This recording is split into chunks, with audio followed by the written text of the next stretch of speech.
Hey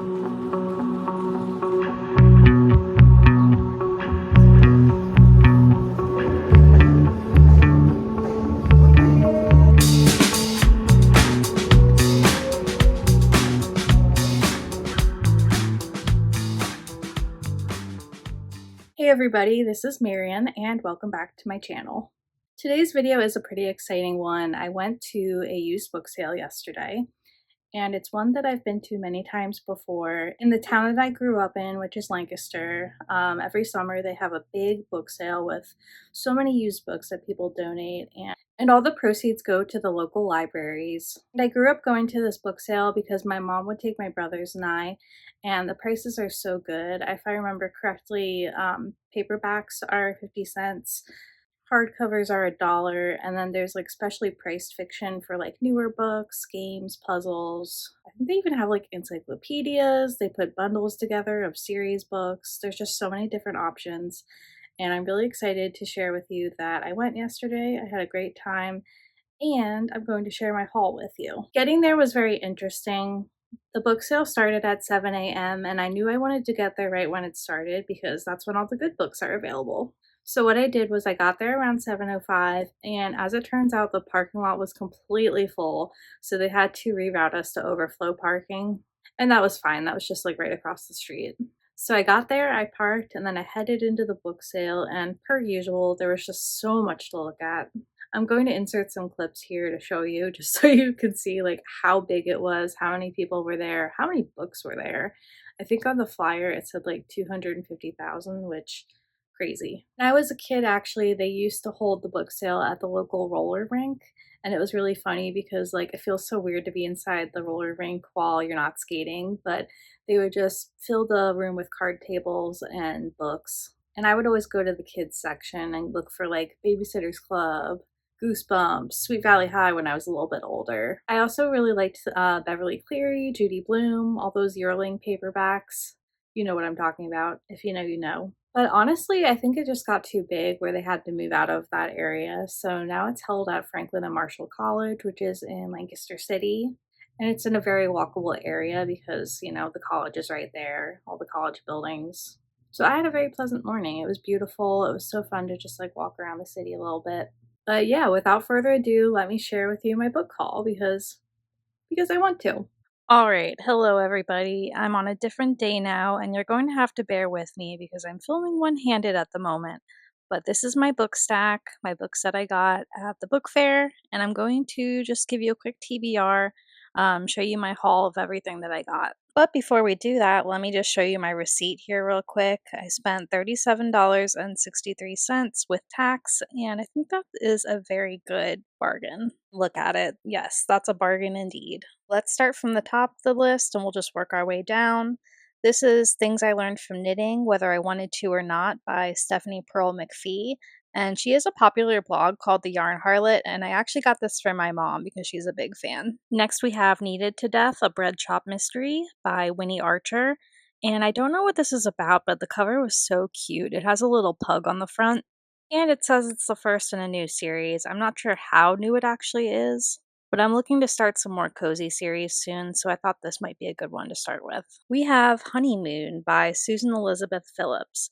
And I have no idea what this is about, but I thought the cover was really cute, and the tagline is so funny. It says, "She has a crazy name, a heart full of hope, and a passion for making dreams come true." Have Death on Lily Pond Lane by Carrie Doyle, and this is a Hamptons murder mystery. I've seen this one before in Barnes & Noble, and the cover has always piqued my interest, so there's also the fact that it takes place in the Hamptons, which is a very interesting place. I've seen it in movies, I've seen it on TV. So I think it would be fun to read a cozy mystery set there. I'm not actually sure. I tried to figure out which number this is in the series, and I'm not sure, so I'll have to do some more research then. Next, we have What Happens in Paradise by Ellen Hilderbrand. I've been trying to collect all of the Ellen Hilderbrand books and read them.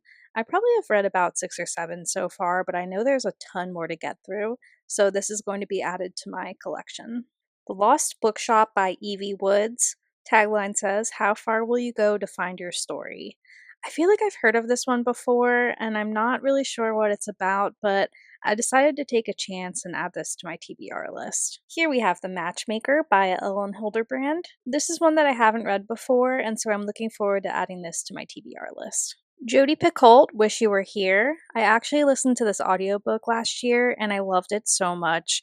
I wasn't expecting to like it as much as I do, but I just think it's a really good story. It's really beautiful.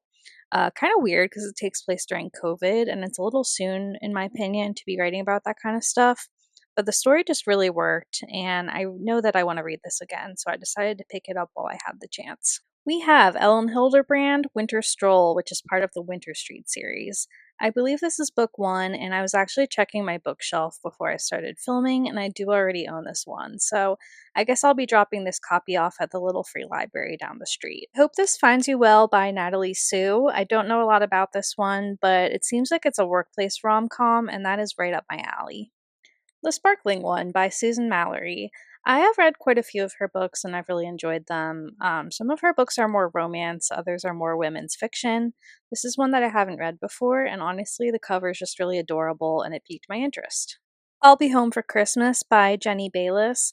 This is another one where the cute cover just really piqued my interest, but I also love Christmas romances, and I know that Jenny has written a couple of them. I mean, you can see here on the cover, it says author of Meet Me Under the Mistletoe. So I'd like to read this one before Christmas, hopefully. I love Lauren Graham. I'm a really big fan of Gilmore Girls, and I love all her writing work that she has done since then. She's written a book of fiction, she's written some memoirs, and I'm not really sure what this one is. I think it's an advice book, but I saw it and I just had to pick it up because I haven't read it yet and it would look really cute on my shelf. This is from the kids section. It's Scary Stories to Tell in the Dark and More Scary Stories to Tell in the Dark.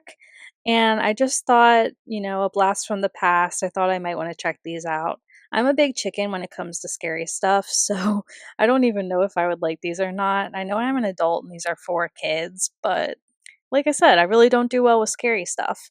So we'll see. I think I want to check these out. And then after I'm done, I think I'll donate them to the little free library down the street. There's a lot of kids in my neighborhood, and I think that they will enjoy them. This one I'm really pleased about, the Agatha Christie crossword puzzle book. I have actually not read any Agatha Christie yet. I just haven't had the chance. So I'm hoping that I can use this crossword book as a way to inspire myself and start reading some. There are a bunch of different puzzles in it for different of her books, and so I'm hoping that I can start at the beginning, read the book, and then work on the puzzle afterwards. Next, we have Paris is Always a Good Idea by Jen McKinley. I actually just read my first book by her last fall, and I did enjoy it. I'll leave a link down below to my review on the blog. But I saw on Instagram that she actually has a show for this book coming out on Hallmark Plus, and it stars Lacey Chabert, who's one of my favorite Hallmark actresses. So I'd like to read this one ideally before the show comes out. This is a book that's been on my TBR for a while, so I'm really excited that I found a copy. The Perfect Marriage by Geneva Rose. I read another book by her that I thought was pretty good. It was a nice thriller. And I know that this book has done really well. I mean, after all, it does say over 1 million copies sold. So I'd really like to read this one and then perhaps finish the series. I think she has a couple of books that she's written since then. Okay, so we have two more books here. We have Educated by Tara Westover. And I actually listened to this audiobook a couple of years ago, but I know that I'd really like to reread it. It's a memoir about a woman who grew up in a family. I don't think they lived in Appalachia, but they lived in like a very rural area. And her parents, her dad in particular, had very specific ideas about, what their life was to be, what the kids were supposed to do. And he was kind of like, he didn't really let the kids go to school or anything. And so Tara actually was self taught. She did a lot of her own teachings and, she eventually became an academic. And this is kind of her story of just like growing up and the different things that her and her siblings experienced. I'm so excited that I found a paper copy because, like I said, I listened to the audiobook a couple of years ago, which was really good, but it was such a gripping story that I really want to read it again. Okay, and last but not least, we have this Avon Victoria Teddy Book of Days. And Avon is a makeup company, I believe, where people are like independent consultants and they sell makeup. But I just thought this was really cute. The cover was really adorable. And even though it's a calendar book and I'm not going to be using the calendar portion, I just think that the illustrations are really cute and I'd like to cut them out and use them in my scrapbooking and collage projects.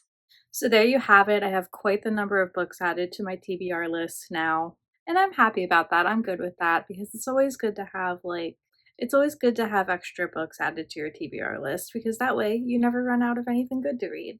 That's it for today. Thanks so much for checking out my used book sale haul. I hope you enjoyed it. Don't forget to check out my book blog. I will share a link to it down in the description below. I post all different kinds of posts on reading, writing, cozy living, creating, all that good stuff. And you can also follow my Bookstagram account at Marian Crick on Instagram. I will also place a link down below, but let's be reading friends. But that's enough of the plugs. I think that's it for today, so I will see you in my next video. Bye!